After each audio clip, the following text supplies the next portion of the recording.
Varicose veins కి సరైన చికిత్స కోసం సంప్రదించండి ఎవిస్ హాస్పిటల్. నమస్కారం. విష్ణు పురాణం 16వ భాగంలోకి వచ్చాం. శశాదుని వంశంలో ఉన్నటువంటి రాజులందరి గాథలు శ్రీరాముడి గాథతో సహా మహర్షి తెలియజేస్తున్నారు శిష్యుడికి. తర్వాత ఏం చెప్పబోతున్నారో చూద్దాం. ఈ ఇక్ష్వాకునందనుడైన నిమిగా యొక్క గాథని చెప్తున్నారండి. చాలా విశేషమైన గాథ. ఈ నిమి చక్రవర్తి మన శరీరాల్లో ఇమిడి ఉన్నాడు, మానవ శరీరంలో ఉన్నాడనమాట. ఈయన 1000 సంవత్సరాల పరిమితి, 1000 సంవత్సరాలు పెట్టుకుని ఒక యజ్ఞం చేయాలని సంకల్పించాడట. తన కులగురువైన వశిష్ఠుని రప్పించి ఆ సంకల్పం చెప్పాడు. చెప్తే ఈయన ఏమన్నాడు వశిష్ఠుడు, రాజా, ఇంద్రుడు 500 సంవత్సరాల పాటు చేసే యజ్ఞం చేయడానికి నిశ్చయించుకుని నన్ను హోతగా నిశ్చయించాడు. నేను వెళ్ళాలి కదా, అది పూర్తయ్యాక వస్తాను, నీ యజ్ఞం చేయిస్తానని చెప్పాడు. నిమి ఒప్పుకున్నాడు. నిమి ఏమనలా, అతను నిశ్శబ్దంగా ఉన్నాడు, ఊరుకున్నాడు. తన మాటకి రాజు సమ్మతించినట్టు భావించి వశిష్ఠుడు వెళ్ళి ఇంద్రుడి యజ్ఞం చేయించడానికి వెళ్ళిపోయి అది పూర్తయ్యాక వచ్చాడు. 500 సంవత్సరాల తర్వాత వచ్చాడట. ఎంత జీవన ప్రమాణాలు ఉన్నాయో చూడండి వాళ్ళకి. అప్పటికి నిమి ఏం చేశాడట, గౌతమ మహర్షిని హోతగా పెట్టుకుని యజ్ఞం చేయిస్తున్నాడు. వశిష్ఠుడు వచ్చేసరికల్లా గౌతముడు హోతగా కనపడ్డాడు, యజ్ఞంలో నెయ్యేస్తున్నాడు, ఆజ్యం పోస్తూ కనపడేసరికల్లా, నేను కదా ఈ వంశీయులకి గురువుని, నీకు తెలియదా, నువ్వు హోతగా ఎందుకు ఒప్పుకున్నావు అన్నట్టుగా చూశాడట. చూసేసరికల్లా చూసి యజ్ఞశాలలో బాగా అలసిపోయి ఒక పక్కన పడుకుని నిద్రపోతున్నట్ట నిమి చక్రవర్తిని. అతన్ని ఏమన్నాడు, నన్ను అలక్ష్యం చేసి ఇంకొకటితోటి యజ్ఞం చేసిన గురుద్రోహి, వీడు విదేహుడగుగాక, అంటే దేహం లేనివాడగుగాక అని శపించాడట. ఆ కేకకి రాజు లేచి కోపం వచ్చింది. నా ఎందు ఏమిటో తప్పు, అదేమిటో నిరూపించు, తప్పు నిరూపించి శపించు. నిరపరాధులైన శిష్యులను నిగ్రహించి శపించే గురువు ఎంత శాంతుడైనా అలాంటి గురుని యందు భక్తియుక్తులు విడిచి శిష్యుడు ఏం చేసినా సరే తప్పులేదు. నేను నిరపరాధిని, నేనేం చేశానో నా తప్పు నిరూపించి నువ్వు నన్ను ఏ మాటైనా అందు కానీ, కాబట్టి నువ్వు కూడా విదేహుడివై నీచ వృత్తితోటి ప్రవర్తించు, నిన్ను ఇంత మాట అన్నావు కాబట్టి అని ప్రతిశాపం విడిచాడు. అయితే శరీరం విడిచేశాడు నిమి. వశిష్ఠుడు శరీరం విడిచి తన తేజస్సుని యోగ విద్యాబలంతో మిత్రావరుణుల యందు ఉంచాడట. అయితే ఏమైంది, కొన్నాళ్ళకి ఊర్వశిని చూసి మోహించిన మిత్రావరుణుల తేజస్సు జారిపడి రూపం ధరించగా వశిష్ఠుడు పునః శరీర ధారణం జరిగింది. అతను మళ్ళీ జీవించేశాడట. నిమి శరీరాన్ని వీళ్ళు ఏం చేశారు, గౌతమాది మునులు నూనెతో గంధంతో పాకం చేసి ఆరంభించిన యజ్ఞాన్ని పూర్తి చేశారు. అయితే ఈ యజ్ఞభాగాలు తీసుకోవడానికి వచ్చిన దేవతలు సంతృప్తులయ్యి రాజు ఎక్కడా అని అడిగి జరిగింది తెలిసి తిరిగి శరీరం ఇవ్వడానికి ప్రయత్నం చేశారు. వాళ్ళకి కనిపించక అక్కడక్కడే తిరుగుతున్నటువంటి నిమి ఏమన్నాడంటే, సుర్లారా, నాకు ఆ శరీరం వద్దు, అది దుఃఖానికి మూలము, ఎలాంటి దుఃఖానికైనా కారణం శరీరమే, రోగాలకి, భ్రాంతికి, అశాంతికి, అజ్ఞానానికి ఆలవాలమే శరీరము. అలాంటి శరీరంతో మునుపు నేను అనుభవించిన దుఃఖాలన్నీ చాలు, నాకు శరీరం వద్దు, నా కోరిక తీర్చండి. అందరూ ఆదరించేటట్టుగా లోకుల కన్నులలో ఒక రూపంలో ఉండి సమస్త వస్తువుల్ని చూసేలాగా మీరంతా ఏకవాక్కుగా నాకు ఒక్క వరాన్ని మాత్రం ఇవ్వండి అని అడిగేసరికల్లా అప్పుడు ఇంద్రాదులు తథాస్తు అని ఆకాశానికి దివికి వెళ్ళిపోయారట. అప్పటి నుంచి ఈయన నిమి అందరి కళ్ళల్లోనూ అంటే జీవుల యొక్క నేత్రాలలో ఉండటం మొదలుపెట్టాడు. మనం కన్ను మూయటం తెరవటం, ప్రతి వస్తువుని పరిశీలించడం అనేది వాళ్ళ కళ్ళల్లో నిమి ఇమిడి ఉండటం వల్ల జరిగింది. అందుకని మనం నిమేషము అంటాం. దేవతలు అనిమేషులండి, వాళ్ళకి రెప్పపాటు ఉండదు. ప్రాణులకే ఉంటుంది, మనకే భూలోకంలో పుట్టిన వాళ్ళకి. మనలో కూడా రెప్పపాటు లేనిది ఉంది, చేపకి రెప్పపాటు ఉండదు, మిగిలినందరూ రెప్పలారుస్తాం కదా. ఆ చూసేటువంటి దాన్ని నిమేషము అంటారు, రెప్పపాటుని. అతను నిమి ఆ రూపంలో ఉంటాడట. అయితే ఏమైంది, ఈ లోకల్ నిమి శాపం వల్ల విదేహుడు అవటం వల్ల విదేహుడని కూడా చెప్పబడేవాడట. రాజు లేని రాష్ట్రంలో ప్రజలకి ఏవో ఒక బాధలు కలుగుతాయని ఆలోచించి ఈ గౌతమాది మహాశైలి మునులు వీళ్ళంతా ఆయన యజ్ఞం చేశారు కదా, గౌతముడు తదితరులు ఆయన గ్రూప్ అంతా, వాళ్ళు ఏం చేశారు, నిమి కుడి భుజాన్ని మదించేశారు కల్లా అతని భుజంలో ఇంచి ఒక శిశువు పుట్టేట. శరీరాన్ని ఏం చేశారు వాళ్ళు, గంధము నూనె అవి రాసి అట్టబెట్టారు, తైలపాకం చేసి పెట్టారు. అందులో ఆయన భుజాన్ని బాగా మతిస్తే అందులోంచి ఒక శిశువు పుట్టాడట. అతనికి జనకుడు అని పేరు పెట్టారు. అయితే ఆ జనకుడికి పట్టం కట్టారు. ఆ జనకుడు ఏలుబడిలో ఉన్న దేహానికి విదేహ అని వచ్చింది. అందుకే మనం సీతాదేవిని విదేహ ప్రాంతానికి చెందిన రాకుమారి కాబట్టి వైదేహి అంట. తెలిసిందే కదా విదేహ మనకి. అయితే జనకుని కుమారుడు మిథిలుడు. ఈ రాజు నివసించడం వల్ల మిథిల అనే ప్రాంతం వచ్చింది. అందుకే సీతాదేవిని మైథిలి అంటాం. మిథిలా నగరానికి చెందినటువంటి రాజకుమార్తె కాబట్టి మిథిలా నగరానికే రాముల వారు వెళ్ళాడు. అయితే మిథులుని వంశం క్రమంగా పెరిగిందట. వాళ్ళలో శీరధ్వజుడు అనేవాడికి చాలా కాలం సంతానం లేదట. అతను పుత్రకామేష్టి చేయాలని సంకల్పించి దానికి తగిన స్థలం నిర్ణయించి దున్నిస్తుంటే నాగేటి చాలులో ఒక శిశువు దర్శనమిచ్చింది. ఆ శిశువు మహాలక్ష్మి అంశ. ఆ నాగేటి చాలునే సీత అంటారు. కాబట్టి ఆమె దాని నుంచి పుట్టింది కాబట్టి ఆ బిడ్డకి శీరధ్వజుడు సీత అని పేరు పెట్టాడు. ఈ రాజుకే ప్రసిద్ధమైన నామం జనకుడు. అదే అతను అందుకని జనక మహారాజు కూతురు కాబట్టి జానకి అంటాం సీతాదేవిని. అయితే ఆ వంశంలో వాళ్ళందరికీ కూడా జనకుడు అనేది వాళ్ళ గౌరవ నామధేయంగా ఉంటుంది. చాలా విశేషమైన వంశం వాళ్ళది. ఈ జనకుని కుమారుడు కుశధ్వజుడు అసాధారణ బలపరాక్రమాలు కలిగినవాడు. కాశీనగరాధిపతి అయి పట్టం కట్టుకుని ఉండేవాడు. క్రమంగా కుశధ్వజునికి ప్రపౌత్రులతోటి వంశాభివృద్ధి కలిగింది. విశేషించి చెప్పవలసింది ఏంటంటే ఇంతకుముందు మనం చెప్పుకున్నదే జనక వంశంలో పుట్టిన వాళ్ళందరూ జనక నామధేయులై ప్రభుత్వాన్ని నడుపుతూ ఆత్మవిద్యాపరాయణులై ముక్తి పొందటం. ఇది పూర్వవంశ రాజుల చరిత్ర అని పరాశరుడు చెప్పగా విన్నటువంటి మైత్రేయుడు చాలా సంతోషం గురుదేవ, సూర్యవంశం గురించి చెప్పుకున్నాం కదా, ఇప్పుడు చంద్రవంశ రాజుల గురించి చెప్పమన్నారు. చెప్పమంటే ఇప్పుడు పరాశరులు చంద్రవంశ రాజుల గురించి చెప్తున్నారు. అంతకు సృష్టికర్త అయిన నారాయణుని నాభిపద్మ నుంచి బ్రహ్మ పుట్టాడు. ఆయన మానసపుత్రుడు అత్రి కుడికంటి నుంచి బ్రహ్మాంశతోటి చంద్రుడు జన్మించాడు. చిన్న చందమతనం అందే చంద్రుడు చెలించని మనసుతోటి అకుంఠిత దీక్షతోటి బ్రహ్మని గురించి తపస్సు చేశాడట. ఆ తపస్సుకి మెచ్చి బ్రహ్మ లతలకు, వృక్షాలకు, ఓషధులకు, బ్రాహ్మణులకు, నక్షత్రాలకు అత్యంతము స్రవించే కిరణాలు కలుగునట్లుగాను అధిపతిగా వరం ఇచ్చాడు. కిరణాలకు అధిపతి కూడా చంద్రుడే. తర్వాత చంద్రుడు రాజసూయాది యజ్ఞాలు చేసి అశ్విని మొదలైన దక్షపుత్రికలు 27 మందిని భార్యలుగా పరిగ్రహించాడు. సహజ సుందరాకారుడైన సుధాకరుడు వారితో వినోదిస్తూ ఆనందంగా పెరుగుతూ ఉన్నాడు. అలాంటి వయసులో చంద్రుడు దేవగురువైన బృహస్పతి వద్దకు శాస్త్రజ్ఞానం కోసం విద్యార్థిగా అతని ఇంటనే ఉన్నాడు. గురువుని గురుపత్నిని సేవిస్తూ భక్తితో ప్రవర్తిస్తూ చదువు సాగిస్తున్నాడు. అలా ఉండగా ఒకనాడు గురువు ఇంద్రుడు చేసే యజ్ఞానికి అమరావతికి వెళ్తూ, చంద్ర నువ్వు ఇక్కడే ఉండు, ఇంతకుముందు చెప్పిన పాఠాలు వల్లెవేస్తూ ఉండని చెప్పి వెళ్ళిపోయాడు. అవి చంద్రుడు అలాగే ఉండి గురుపత్నికి అవశ్యమైన సహాయం చేస్తూ చదువుకునేవాడు. గురుపత్నికి చంద్రుని రూపము, అందచందాలు మానసికంగా మార్పు కలిగించాయి. ఆ సుందరి చక్కగా అలంకరించుకుని గోముగా నడుస్తూ చిరునవ్వులతో చూపులు తూపులుగా చంద్రుని వద్దకు వస్తూ ఏవేవో పనులు చేస్తూ తిరుగుతూ ఉండేది. గురుదార అయినటువంటి తారాదేవి అలా సవిలాసంగా తిరగటము, సన్నసన్నగా అంటూ ఉండటము, కబుర్లు చెప్పటము, ఏకాంతము చంద్రుడికి మనోవికారం కలిగించింది. క్రమంగా కలిసి ఆనందించడంలోకి దిగారు. తారాచంద్రుల విలాస వికార చేష్టలు పెచ్చు పెరిగిపోయినాయి. పరకాంత పైగా గురుపత్ని అనే ఆలోచన లేక చంద్రుడు తారా విలాసాలకి లొంగిపోయి ప్రియురాలుగా చేసుకున్నాడు. ఇలా గడుస్తూ ఉండగా ఒకనాడు చంద్రుడు తారతో అన్నాడు, మన చేష్టలు గురువు గనక తెలిస్తే మన బతుకులు వీధిలో పడతాయి. ఇప్పుడే అటు ఇటు విసవిసలు గుసగుసలు వినపడతాయి కాబట్టి మనం ఇక్కడి నుంచి వెళ్ళిపోదామని చెప్పాడు. చంద్రుడి మాట విని తారేమంది, చంద్ర మన్మధుడు నన్ను నీ దానిగా చేశాడు, ఇక నాకు ఇక్కడ భర్త ఎవరు, నాకు ఇల్లు వాకిలి సంసారం ఎలాంటి ఆశ లేదు, నీ గాఢాలింకరమే నా బతుకు, పద నువ్వు ఎక్కడికంటే అక్కడికి నేను వచ్చేస్తాను నీతో పాటు అని చెప్పింది. తార మాటలు విని చంద్రుడు సరేనని తన నివాసానికి తీసుకెళ్ళిపోయాడు. హాయిగా కలిసి ఉండేవాళ్ళు. దేవగురువు ఇంద్రుని యజ్ఞం పూర్తి చేసి అందరితోటి సంతృప్తిగా సంభావనలు అందుకుని నివాసానికి తిరిగి వచ్చాడు. ఇల్లు చిలుకలేని పంజరంలాగా ఉంది. తార చంద్రునితో వెళ్ళిపోయిందని తెలిసి విచారించి కోపించి వెళ్ళి ఇంద్రుడికి చెప్పాడు.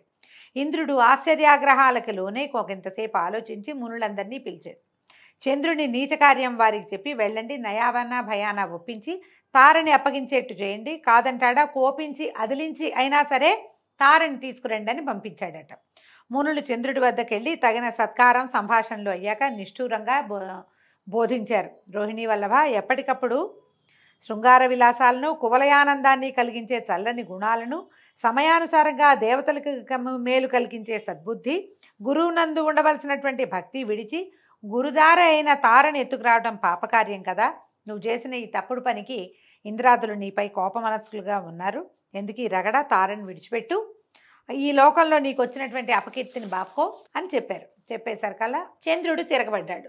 ఇప్పుడు తన మంత్రి యొక్క భార్యను తీసుకొచ్చానని నన్ను నిందిస్తాడా, తను అట్లాంటి పనులు చేయలేదా, గౌతమ మహర్షి భార్య కోసం ఆశపడి తను కోడికోత కోసి మునిని మోసగించి ఆయన భార్యతోటి కలిసినవాడు చివరికి ముని శాపానికి గురై ముడుచుకుపోయిన శరీరంతో ఇల్లు చేరాడు. నాకు బుద్ధి చెప్తాడా, వెళ్ళండి వెళ్ళండి, అతని చేష్టలను ఎవరికి తెలీదు, నేను తారని విడిచేదే లేదని ముందుకెత్తేశాడు. దాంతో మునులు మొహమాటపడి ఇంకేం చేయాలో తెలియక చంద్రుడితో చెప్పేసరికల్లా ఇంద్రుడు కోపగించి వాళ్ళలో వాళ్ళు శపించుకోలేదండి. దేవగణాలతోటి బృహస్పతితో కలిసి వెళ్ళి సత్యలోకానికి వెళ్ళి ఈ తారా శశాంక వృత్తాంతం అంతా బ్రహ్మదేవుడికి తెలియజేశారు. ఆయన బ్రహ్మ కోపించి అన్ని విధాల పెద్దలైన మునులను కొంతమందిని ప్రేరేపించి మీరు వెళ్ళండి, చంద్రుడికి నేను చెప్పానని చెప్పి తారని తీసుకురమ్మన్నారు. అనేసరికల్లా సరే. ఆయన ఏమన్నాడు, చంద్రుడు నవ్వుతూ చెప్పాడట, బ్రహ్మ మాటలుగా మీ మాట విన్నాను మంచిదే, కానీ తారని విడిచిపెట్టను. సాధించాలని అంతా కలిసి పోరాటాన్ని దిగుతారా, ఏం చేస్తారో చేయండి చూస్తానన్నాడు. అమ్మాయిని మాత్రం తారాదేవిని మాత్రం విడిచిపెట్టనన్నాడు. బ్రహ్మ దగ్గరికి వెళ్ళారు. వెళ్ళేసరికల్లా ఇప్పుడు వీడిని ఏం చేయాలి అనేది బ్రహ్మ కూడా తెలియలా, కాలానికి వదిలిపెడదామని ఊరుకున్నారు. ఇప్పుడు ఏం చేశారు, అంగిరసాదులు మునులు ఆలోచించుకుని ఇంద్రుణ్ణి బృహస్పతిని ముందుంచుకుని కైలాసానికి వెళ్ళారట. చంద్రుడు చేసిన దుశ్చర్య, తార యొక్క దుష్ప్రవర్తన పరమేశ్వరుడికి చెప్పేసరికల్లా ఆయన ఏం చేశాడట, ఆగ్రహోదగ్రుడై దేవసైన్యంతో చంద్రుడి మీద దాడికి వెళ్ళాడు. శంకరుని రాక తెలిసిన చంద్రుడు రోషభీషణాకారుడై తన సైన్యాన్ని కూడా సమకూర్చుకుని ఎదిరించాడు. యుద్ధం చేశారు. అయితే శుక్రుడు గురువుకి శత్రువు కనుక శుంభాది రాక్షసులను వారి వారి సైన్యంతో చంద్రుడికి తోడుగా పంపాడు. చంద్రుడు మరింత బలము ఉత్సాహము కలవాడే శంకరునితో పోరాడుతున్న సమయంలో బ్రహ్మ వచ్చి యుద్ధాన్ని ఆపి చంద్రుడిని దూరంగా తీసుకెళ్ళి బాగా గట్టిగా కేకలేసి కొన్ని చల్లచల్లగా మాటలు కూడా మాట్లాడి నచ్చజెప్పి ఒప్పించి ఈ తారని తీసుకొచ్చి గురువుకు అప్పచెప్పాడు. శివుడు శాంతించి బ్రహ్మాన్ని ప్రశంసించి ఆయన దారిని ఆయన వెళ్ళిపోయాడు. కానీ అప్పటికే తార గర్భవతిగా ఉంది. బృహస్పతి గ్రహించి నీ గర్భాన ఉన్న శిశువు నా వల్ల కలిగిన వాడు కాదు కాబట్టి వీడిని ప్రసవించి విడిచిపెట్టి రమ్మని చెప్పాడట. ఈమె ఒక తోటలో శిశువుని ప్రసవించి పిల్లవాడిని అక్కడే వదిలిపెట్టి వచ్చింది. ఆ శిశువు దివ్యతేజో విలాసుడే మోహనాకారంతో ఉన్నాడు. వాడిని చూసిన తర్వాత పిల్లవాడిని చూసేసరికల్లా గురువు కూడా బృహస్పతికి కూడా వాడు తనకే కావాలనిపించేసరికల్లా వీళ్ళు ఇద్దరు ఈ కుమారుడు నావాడంటే నా భార్యకు పుట్టాడు కాబట్టి నావాడని గురువు, నా వల్ల కలిగాడని చంద్రుడు ఇద్దరు పోరాడుకున్నారు. వీళ్ళంతా ఏం చేశారు, తారాదేవిని తీసుకెళ్ళి అడిగారు, అమ్మ ఈ శిశువు ఎవరి వల్ల కలిగాడు ఏమిటి అని అడిగితే ఆవిడ చెప్పలేదట. అప్పుడు బ్రహ్మదేవుడు వచ్చి సందేహించకుండా ఇతను ఎవరి శిశువో చెప్పమంటే ఆవిడ ఇతను చంద్ర శిశువే అని చెప్పంగానే ఏం చేశాడు బ్రహ్మదేవుడు, శుక్రుడిని ఒప్పించాడు. శుక్రుడు కాదు, మన బృహస్పతిని ఒప్పించాడు. ఇతను నీ కుమారుడు కాదు, ఆ అమ్మాయి ఒప్పుకుంది కాబట్టి నువ్వు నీ భార్యను తీసుకుని వెళ్ళిపో, శిశువుని చంద్రుడే తీసుకుంటాడని చెప్పారు. చంద్రుడు ఏం చేశాడు, ఈ శిశువుని ఆదరంగా ఎత్తుకుని ముద్దులాడుకుంటూ కుమారుడిని తీసుకెళ్ళి తనకి అత్యంత ప్రియతమ భార్య అయిన రోహిణికి అప్పచెప్పాడట. ఆమె ఆ బుధుడు అని పేరు పెట్టి ఆ పిల్లవాడిని లాలించి పెంచింది. బుధుడు పెరిగి పెద్దవాడై తపస్సు చేసి అధిక తేజోమూర్తి అయి గ్రహమండలిలో ఒకడుగా ఉన్నాడు. మనుపుత్రి అయిన ఇళయందు కుమారుణ్ణి కన్నాడు. ఇతని ఆ బిడ్డ పేరే పురూరవుడు. ఇంతకుముందు మనం ఇళాదేవి కథ చెప్పుకున్నాం. ఆ ఇళ కథలో పురూరవుడు ఈ బుధుడు, తారాచంద్రుల సంతానమైన బుధుడే పురూరవుని యొక్క తండ్రి. పురూరవుడు ఆదిశేషుని, ఆది వరాహాన్ని, అష్టదిగజాలను భూభారం వహించడం విషయంలో తక్కువ చేస్తాడు. అంటే అంత భూభారాన్ని వహించాడు, అంత గొప్ప రాజుగా ఉన్నాడట. దానంలో కల్పవృక్షాలను, చింతామణిని సిగ్గుపడేలాగా చేస్తాడు. అందచందాల్లో జయంతుణ్ణి, మన్మధుణ్ణి, చంద్రుణ్ణి కూడా కించపరచగలడు. ధైర్యంలో మేరుమందర పర్వతాలను నగుబాటు చేస్తాడు. సప్తద్వీపాలను తన ఆజ్ఞలో ఉంచుకుని తన చరిత్రని భావితరాలకి ఆదర్శంగా చేస్తూ భూపరిపాలన చేస్తూ ఉన్నాడు. ఇప్పుడు పురూరవ చక్రవర్తి సంతానం గురించి వస్తుంది. ఒకనాడు ఉద్యానవనంలో విహరిస్తూ ఒక గున్నమావిడి చెట్టు కింద విశ్రాంతిగా కూర్చునుండగా ఒకంతసేపటికి చెలికత్తెలతోటి ఆ ప్రాంతానికి వనవిహారానికి, భూలోక విహారానికి వచ్చినటువంటి దేవవేసి అయినటువంటి ఊర్వశి, ఈవిడ ఎలాగా నరనారాయణులలో నారాయణుని తొడ నుంచి జన్మించింది. పూర్తిగా రంభాది మేనక లాంటి వారిది కాదనమాట, ప్రత్యేకమైన జన్మ కలిగింది.